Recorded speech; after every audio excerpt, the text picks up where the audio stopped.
Chair recognizes Dr. Ben Mandrell from Lifeway for a report.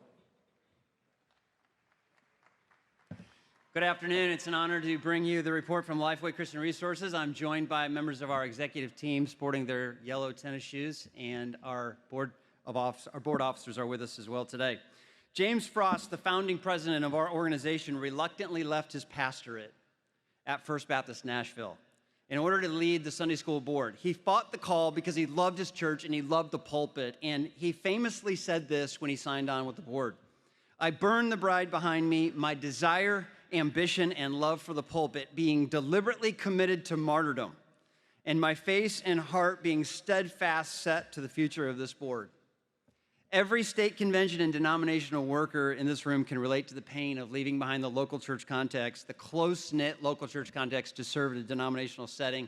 And this summer marks 5 years since I stepped down from my church plant in Denver to come and lead Lifeway. And I could not be more proud of the team that has assembled, that serves alongside me, and all those walking around in yellow shoes and serving customers for the last few days. I'm more excited than ever for the future of Lifeway. Our finances look great. I want to share that with you.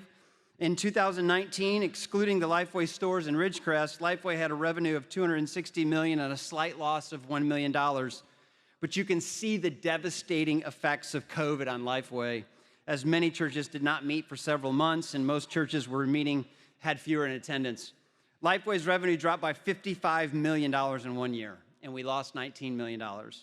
From 2021 to 2023, you'll see how the Lord has grown us and shown favor on Lifeway, as we have had 3 consecutive years of growth and positive bottom line growth. And so we're grateful for your support, for your continued partnership, and for allowing us to continue to serve your churches with resources. Now, there are 4 questions I want to hit in the next few minutes, and I'll do this quickly. Number 1, where does Lifeway want to be in 5 to 10 years? What's the vision? Our vision statement is now this: to empower 300,000 church leaders with research and resources to reach the nations. And I want to talk about a couple of key words there. First is the word empower. We debated on what this word would be. Should we engage with church leaders? Should we encourage church leaders? We landed on empower because it sets the goal higher for us as an organization to build tools that add confidence and strength to the staff members in churches. The word empower means to make someone feel stronger. And that is what we want to do. We want to help pastors and student leaders and worship leaders say that Lifeway helped us be stronger as a local church. And not only that, we want to really focus on church leaders. In every church, there's a small group of decision makers that make content decisions. We know who they are. They are the senior pastor, the worship leader, the discipleship leader, the student leader, the kids leader, the women's ministry leader, the men's ministry leader, and I could list more, but those are the main ones. We are trying to build relationships with the key leaders in the church to better understand what tools are needed. So if you saw the Lifeway Village this week, the entire thing was designed to have relational contexts and curated resources so that we could have conversations with church leaders about how's it working in your church, what things are missing, what needs to be added. And I just want to thank you for visiting the Village. We were just overwhelmed with so many folks who came in looking at our resources, and we were very grateful. The next question I want to address is, what is Lifeway doing to help minister to families with special needs? Last year, Wayne Yeager, a messenger from Ohio, asked how Lifeway could come alongside his church who are trying to serve kids with special needs in their families. And the question became a big topic for us at Lifeway to tackle. Here are some of the steps we've taken because a messenger shared that. We formed an advisory committee of disability ministry specialists and advocates from across the country. We've curated all of the special needs resources now on one page. So you'll see that on the screen, lifeway.com/special needs. Easy to find. Church leaders will find resources for Sunday school, Vacation Bible School, as well as articles and training resources around special needs ministry. We plan to continue to add resources to this page. Our Bible team is designing the first ever kids Bible for readers with dyslexia.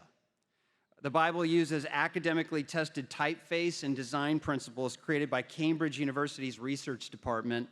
Those design principles include space between the letters, words, lines, and paragraphs, as well as special cover page overlays to enhance visual processing. So we want to equip every church, no matter what size to serve families in their communities who have children with special needs.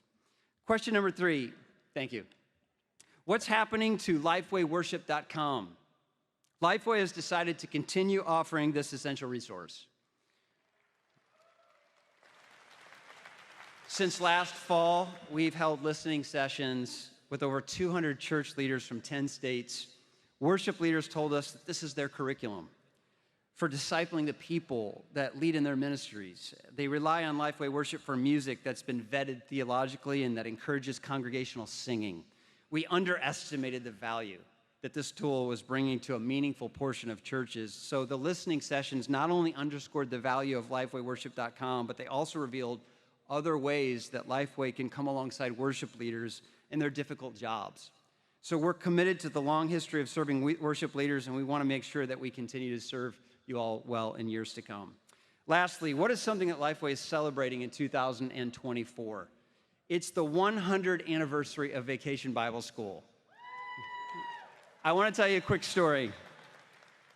It began in New York City in 1898 when a lady named Virginia Hawes noticed that children had nowhere to go in the summertime. She became increasingly concerned that schools no longer taught the Bible and that parents were not discipling their children. And so she launched the first ever everyday Bible school in a rented beer parlor in New York's Upper East Side. That's what you're looking at on the screen. It became a huge success, growing year after year. In 1901, the New York City Baptist Mission picked up the banner of Vacation Bible School and established schools throughout the East Side. And by 1921, Vacation Bible School had spread into the South and to other denominations. In 1924, this is when we began, the Sunday School Board created the Vacation Bible School Department led by Homer Grice. And we are celebrating today the number of lives that have impacted, lives for Christ, calls to ministry, so many good things that have happened through VBS. 100 years later, there are over 25,000 churches reaching 2.5 million kids each summer through Lifeway's VBS resources. VBS continues to be the largest evangelistic tool of the SBC, accounting for 25% of our baptisms each year. Last year, there were 60,000 professions of faith at VBS. It is a time-tested and proven strategy. So we are very grateful for that. Also for $105 million that's been given to missions through Vacation Bible School. So just look back at what God has done, and let's be thankful for all those who serve in our Vacation Bible School. Can we just thank all those in the churches that serve in our Vacation Bible School departments?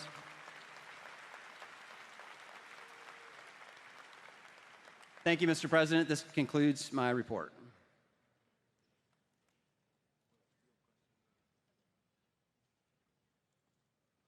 Okay, microphone 1A, we state your name, your church, and your question.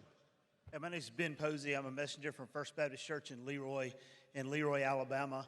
I know in the past we've asked seminary presidents how we're training the next generation of pastors, and usually the answer is, we're training the guys you send us. And I agree with that. They train the guys who send us. So as a pastor who's looking to train the next generation of pastors, and with a young pastor in my midst who I'm looking to say, how can I prepare him to go to seminary, continue his seminary degree, but also clarify that call in his life. Is there any thought, and maybe I should have seen this already at Lifeway, but is there anything Lifeway has given any thought to that to help churches call out the call in the local context? And I know, Ben, your heart is for the next generation of pastors. Yeah. So what kind of thoughts do you have on that? Yes, thanks, Ben. Several questions, answers I would say to that. First of all, we have a book by Shane Pruitt called Calling Out the Called. It is a great resource. I would encourage all churches to take a look at that if you're having a struggle. We're also continuing the conversation of how we can help churches build into their invitation time the call to ministry. This has been a missing piece in all of our camps. I just saw Jamie do on the way out the door. He felt called to ministry at one of our Fuge camps. So in our camps every summer, as we have over 100,000 kids in one of our camps, we talk about not only are you giving your life to Jesus, but how many of you in this room would begin to imagine what it might be like to be a pastor, or to be a church staff member, or to be a missionary. I also not sure how many of you got to see the movie The Forge while it was shown here. This new film coming out this fall, it is an emphasis on life discipleship and what it really means to invest in one person. And so we hope that your churches will use this resource. Lifeway's come around it with some key resources that could be Bible studies and other things, so that maybe that young man in your church or that young woman in your church who feels called to ministry is just waiting for someone to invest in them and pour in them and love on them. So we have a great desire to continue to do that. Thanks for the question. Microphone 5A, would you state your name, your church, and your question? Kevin Short, Crittenden Baptist Church. It's me again, sorry. Is there any consideration at Lifeway for putting together apologetics Sunday school curriculums for parents or for teens? As we're living in a post-Christian world, it is necessary that we can answer the questions that younger generations will have. Thank you. Without a doubt, apologetics is a big deal. Prior to coming here, I was in Denver as a church planter. My daughter walks home one day and says, "Dad, what's a Mormon?" And so I began a class in my basement. It was called Uncle Ben's Bible Time.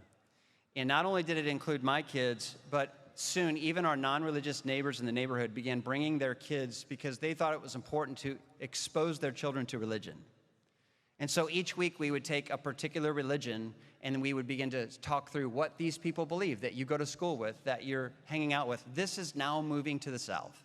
Without a question, it is not just a matter of what's going on in the West with the melting pot of religions. So yes, we have an apologetic study Bible. We have many resources. I would love to personally talk to you afterwards, and you can just meet me right over here, where I could give you a list of the resources that we are offering. Because here's the deal. More and more kids are asking the question, how can we really follow a Bible that contains miracles? How can we follow these stories that seem so antiquated compared to the science that we're receiving in our classroom? How can we believe this? And when we get out of school, how will we continue to believe it? Parents are needing more and more resources, and we're committed to do them. I'm proud of our student ministry. I'm proud of our kids ministry. I know they're going to continue to build stuff. I'd just love to know exactly what your ideas are, and anyone else. And I said this last time, I'll say it again. president@lifeway.com is my email address. If you have an idea on a resource that you think we could build, send me an email. I'll share it with our team, and we'll consider it. The time for questions is expired. We're thankful to Dr. Mandrell and to Lifeway for coming and bringing their report.